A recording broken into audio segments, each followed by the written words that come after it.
తర్వాత కోదండరామ్ గారు కూడా ప్రోత్సహించిన పరిస్థితి ఏంటంటే కులాలు మూర్ఖత్వంతో కాకుండా కులాలు తమ అస్తిత్వాన్ని కాపాడుతూ సమాజానికి తోడ్పాటు అందించాలని ఒక సదుద్దేశంతో ఈ అధ్యయన వేదిక ఏర్పాటు చేసినందుకు దానికి మీరు అందరూ కూడా సహకరించినందుకు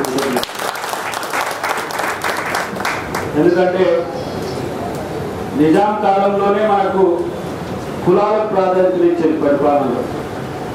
ఒక భాగ్యరెడ్డి వర్మను చూసుకున్నట్లయితే ఒక విజన్ ఒక దార్శనికుడు మనకు దర్శనమిస్తాడు. అదే కోలో ఇప్పుడు మన కృష్ణస్వామి గారు చాలా రకాల బహుముఖ ప్రదేశాలుగా ఆయన తీర్పు గడించిన వ్యక్తి. అయితే చరిత్ర ఆయనను మరుగున పడేసింది. ఎందుకంటే చరిత్రను పదే పదే గుర్తు చేసుకోవాల్సిన మనమే ఆయనను మర్చిపోయింది చేయబట్టి ఈరోజు ఆయన మనకు దూరమైంది. ఈ తరహా ఉద్యమ కార్యాచరణ కనుక అధ్యయన వేదికలకు కావచ్చు, కుల సంఘాలకు కావచ్చు, ప్రజా సంఘాలకు కావచ్చు ఉంటే ఎంత మంచి కార్యాలు చేసిన వ్యక్తులు సమాజానికి తెలిసి వస్తారో మనకు తెలుస్తారు. నిజంగా ఇది ఒక చారిత్రాత్మక దినమని నేను అనుకుంటా. యువకులు తమ పూర్వీకులు చేసిన యొక్క మంచి పనులను సమాజానికి ప్రచారం చేయడం ద్వారా మంచిని పాల్గొల్పే ప్రక్రియకు మనం యూత్ కానీ ఇంటలెక్చువల్స్ కానీ చేయాల్సిన బాధ్యత మన మీద ఉన్నది. ఈరోజు శ్రీను ఆ పని చేస్తున్నందుకు నేను గర్విస్తున్నా. రెండవది, ఈరోజు దాని చుట్టూ ఉన్న ఆ కుల విస్తృతికి, కుల ఆర్థిక అభివృద్ధికి ఉన్న వెసులుబాటు కూడా మనం ఆలోచించాల్సిన అవసరం ఉంది. ఇది మొదలు చేయబట్టి పెద్దగా మాట్లాడుకోలేకపోయినప్పటికీ కూడా ఈ వేదిక ఏర్పాటు చేసుకోవడం ఒక చారిత్రాత్మకమని నేను అనుకుంటున్నా. ఎందుకంటే తెలంగాణ అంశాన్ని కనుక మనం తీసుకున్నట్టయితే మనకు పూర్వంలో కాకతీయ సామ్రాజ్యంలో కావచ్చు, మిగతా శాతవాహనుల కాలంలో కావచ్చు, ఇక్ష్వాకుల కాలంలో కావచ్చు, చెరువులు ఉన్న చరిత్ర మనకున్నది. చెరువు చుట్టే కులాల యొక్క ఆర్థిక వ్యవస్థ పాల్గొంటుండే.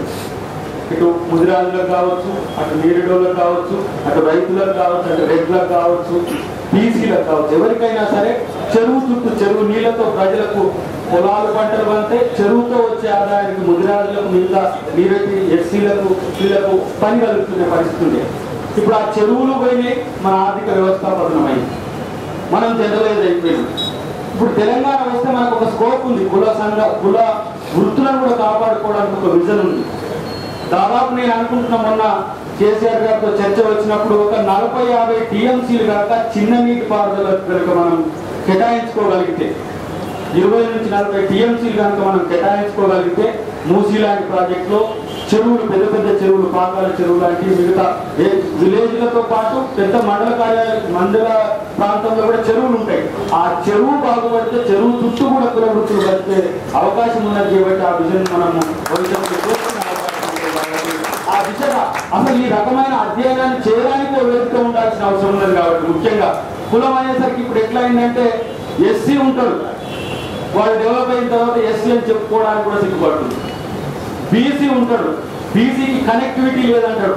వాడు గౌన్లైన ముదిరాజు గలవాడు, ముదిరాజు గొల్ల గడవాడు, గొల్ల ఇంకొక ఆయన గలవాడు అంటే ఆ ప్రయత్నం చేస్తే కదా నీకు తెలిసేది. బీసీలుగా ఏబిసిడీలుగా విడిపోయి ఉన్నప్పటికీ కూడా బీసీ అనే తత్వం వాళ్ళని కలిపే అవకాశం ఉంది. తెలంగాణలో అత్యధిక మెజారిటీ ఫోర్స్ బీసీ. ఎందుకు బీసీ సంఘాలు, బీసీలు ఏకం కావాలంటే ఒక ప్రాతిపదిక ఉన్నది. 55% ఉన్న బీసీలకు రేపు రాజ్యాధికారం కావాలని పోరాడాల్సిన అవసరం ఉన్నది. తెలంగాణ వస్తే దళితుడు ముఖ్యమంత్రి అవుతాడు. ప్రతిసారి దళితుడే ముఖ్యమంత్రి ఉండదు కదా. డ్యూరింగ్ ద పీరియడ్ డెమోక్రసీలో దళితుడే 100 సంవత్సరాలు ముఖ్యమంత్రి ఉండాలని కాదు కదా మనం శాసనం చేసుకుంటున్నది. బీసీలు ముఖ్యమంత్రులు అవ్వాల్సిన అవసరం ఉంటుంది కదా. బీసీల్లో ఉపకులాలు, రాజ్యాధికారానికి దూరం అయ్యే కులాలు కూడా రేపు అధికారాన్ని మనం ఇవ్వాలి. తెలంగాణ తెచ్చుకుంటున్నామంటే సామాజిక న్యాయంతో ఉన్న తెలంగాణ తెచ్చుకుంటున్నామంటే మళ్ళీ 1-2 కులాలు పాలించడానికి కాదు కదా అనేది మనం గుర్తుంచుకోవాల్సిన అవసరం ఉంది. అయితే పోరాడే కులమే ఎప్పుడైనా కూడా ముందుంటుంది. పోరాడుతున్న ఏదైతే ప్రజాస్వామిక శక్తులు ఉంటాయో వాటికి అవకాశాలు వస్తాయి. పోరాటంలో మనం వెనుకబడి అధికారంలో ముందు పడతామంటే మాత్రం అది అయ్యే పని కాదు. ఈరోజు నిజంగా ముదిరాజులు ఒక వర్కింగ్ ఫోర్స్. అసలు మిత్రుడు ఇంతకుముందు అన్నట్టు మాలలు గ్రామ రక్షకులు ఉన్నారు, ముదిరాజులు కూడా ఉన్నారు. ముదిరాజులు కూడా చాలా ప్రాంతాల్లో మా విలేజ్ లో కూడా ఉన్నారు. అంటే నేనేమంటున్నా అంటే కులాల మధ్య సమన్వయాన్ని పెంచుతూ ఒక ప్రజాస్వామిక కల్చర్ కనుక మనం తెలంగాణ సమాజానికి ఇప్పటి నుంచి అందించడం మొదలు పెడితే కులాల మధ్యన సంఘర్షణ తగ్గే అవకాశం ఉంటుంది. సీమాంధ్రలో ఉన్న కులాల మధ్యన వైరుధ్యాలను మనం తెలంగాణ కాపాడించుకొని ఎన్నో కష్టాలు పడ్డ పరిస్థితి ఉన్నది. నిజంగా ఎగ్జాంపుల్గా చెప్పాలంటే వర్గీకరణ సమస్య తెలంగాణ ప్రాంతం అవసరమే లేని సమస్య అయినా కూడా మేము దాన్ని అవపోసన పట్టుకొని మాదిగలకు వ్యతిరేకంగా పోరాడిన చరిత్ర ఉంది. వాస్తవానికి ఇక్కడ వర్గీకరణ కావాలని పోరాడాల్సింది మాలో. సమస్య ఏంటంటే ఉమ్మడి రాష్ట్రంలో కులాలుగా కూడా మనం చీలిపోయి మొత్తంగా మనం సామాజిక స్పృహ పెంచుకోవాల్సిన పరిస్థితి నుంచి కులాలుగా చీలిపోయి రెండు కులాలకు మనం సబార్డినేట్గా మారిన పరిస్థితి మనం గమనించుకోవాల్సిన అవసరం ఉంటుంది. నిజంగా స్వయం ప్రతిపత్తితో ఎదిగిన కులం ఎప్పటికైనా రాజ్యాధికారానికి వస్తుందని అంబేద్కర్ ఎన్నోసార్లు చెప్తాడు. ఆయన అందుకనే మహర్ కులంతో మీటింగ్ పెట్టుకుంటాడు. ఆయన 36 నుంచి 37 వరకు చాలా పెద్ద ఎత్తున ఉద్యమాలు చేసిన పరిస్థితి ఉన్నది. కులాన్ని సమీకరించి దాన్ని జాతి అభివృద్ధి కొరకు ఎట్లా ఉపయోగించవచ్చు చాలా విజనరీగా చెప్తాడు. ఇలా మనం చేయాల్సింది కూడా అదే.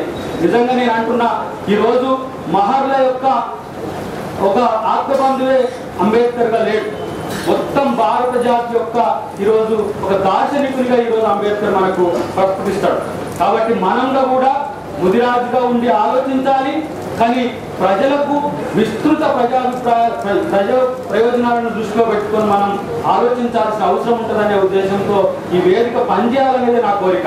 ప్రతిసారి నేను చెప్తుంటా, చాలా మందికి కుల సంఘం పెట్టడమే తప్పు అనే ఒక ఆలోచనతో కొంతమంది ఉంటారు. కుల సంఘం పెట్టడం దేవేరించడానికో చందాలు వసూలు చేయడానికో అయితే మాత్రం కంపల్సరీ వాళ్ళకి గిట్టాల్సింది. కుల ప్రయోజనాల కొరకు, కుల అభివృద్ధి కొరకు, కులం రాజకీయంగా అస్తిత్వాన్ని పెంచుకునే దిశగా ఉద్యమ కార్యాచరణ రూపొందించడానికి కుల ప్రాతిపదిక అవసరమే అని నేను భావిస్తాను. ఎందుకంటే కులాలు ఎప్పుడు కూడా ఒక జాతిని విస్మరించో, ఒక జాతిని తులనాడో, ఒక జాతికి వైషమ్యాలను పెంచే విధంగా ఏ రోజు కూడా పనిచేయలేదు. హైదరాబాద్ చరిత్ర మీరు మళ్ళీ చదివినట్లయితే ఇక్కడ పైడవిల్లిన సంస్కృతి ఉంటుంది. ఇక్కడ కులాల మధ్యన సమన్వయం కావచ్చు, ఎస్సీ బీసీల మధ్యన సమన్వయం కావచ్చు. చాలా మంది మేము పుస్తకాలు చదివినప్పుడు శ్యాంప్రసాద్ గారి కానీ, పిఆర్ వెంకటస్వామి గారి కానీ మేము పుస్తకాలు చదువుతాం హైదరాబాద్ లో. ఇక్కడ జీవించి ఉన్న వాళ్ళ యొక్క చదివితే హైదరాబాదు నిజంగా గంగా జమున తహజీబ్ అంటారు, కానీ నిజంగా అన్నిటికంటే మించి బడుగు బలహీన వర్గాలను అంటరాని కులాన్ని కూడా అప్పుడే తెచ్చుకున్న పట్టణం హైదరాబాద్. ఒక రకంగా హైదరాబాద్కు ఆ సంస్కృతి ఉండబట్టే అంత అదో ఆ కల్చర్లో మనం జీవించబట్టే ఇంత విశాలంగా ఉంటున్నామేమో అని కూడా అనిపిస్తుంది నాకు. కానీ ఈ రోజు హైదరాబాద్ లో ఉన్న బస్తీలన్నీ కూడా వికల బస్తీ కావచ్చు, చింద్ర బస్తీ కావచ్చు, తుమ్మల బస్తీ కావచ్చు, బాలాపుర బస్తీ కావచ్చు, ఈ పక్కనే ఉన్న ఈ బస్తీ, ఈ థియేటర్ ఉన్న బస్తీ పూల్బాగ్ కావచ్చు, ఈ పక్కన ఉన్న నిజాం కాలేజ్ చుట్టూ 14 బస్తీలు ఉంటాయి. ఆ బస్తీలలో ఉండేది బీసీలు, ఎస్సీల్లో మేజర్ గా ఈ 2-3 కులాలు ఇక్కడ జీవనం కొనసాగిస్తున్న పరిస్థితి. కానీ ఏ రోజు కూడా ఆ కులాల మధ్య వైషమ్యాలను నేను గమనించినట్టుగా ఇప్పుడు కూడా లేదు. ఒక ఎస్సీ ఎట్లా ఉంటాడు, ఒక బీసీ అట్లనే ఉంటాడు. కాబట్టి ఈ రోజు తెలంగాణ ఉద్యమం తీసుకొచ్చిన సామాజిక చైతన్యాన్ని కులాల పురోభివృద్ధితో పాటు సామాజిక అభివృద్ధికి, తద్వారా ఏర్పడబోయే రాజ్యాధికారానికి కూడా ఒక ప్రాతినిధ్యం పెంచే దిశగా మనం ఈరోజు కులాల సంఘాలను కానీ, కుల అస్తిత్వాల పోరాటాల కొరకు పోరాడుతున్న సంఘాలను కనుక మనం మలుచుకున్నట్లయితే అవి కులాల మధ్యన వైరుధ్యాలుగా కాకుండా కులాల మధ్యన సమన్వయాన్ని పెంచి రేపటి మంచి బంగారు భవిష్యత్తు ఉండే తెలంగాణ ఏర్పాటుకు ఒక ప్రాతిపదిక అవుతుందని నేను ఆశిస్తున్నా. ఆ దిశగా ఈ ముదిరాజు అధ్యయన వేదిక పనిచేయాలనేది నా యొక్క స్వార్థం. ఎందుకంటే ఈ ఇంతటి మోడర్న్ ఏజ్ లో, ఇంతటి ఆధునిక యుగంలో కులం గురించి మాట్లాడితే కొంత ఇబ్బందిగానే ఉంటది, కానీ కులాలు ఇంత తొందరగా పోయే పరిస్థితి లేదు. మహా అయితే నేను అనుకుంటున్నా ఉంటే ఒక 30-40 సంవత్సరాల్లో క్రమంగా కులాల యొక్క ప్రాధాన్యత తగ్గుతుండొచ్చు, కానీ భారత సమాజం కులాల సమాహారం.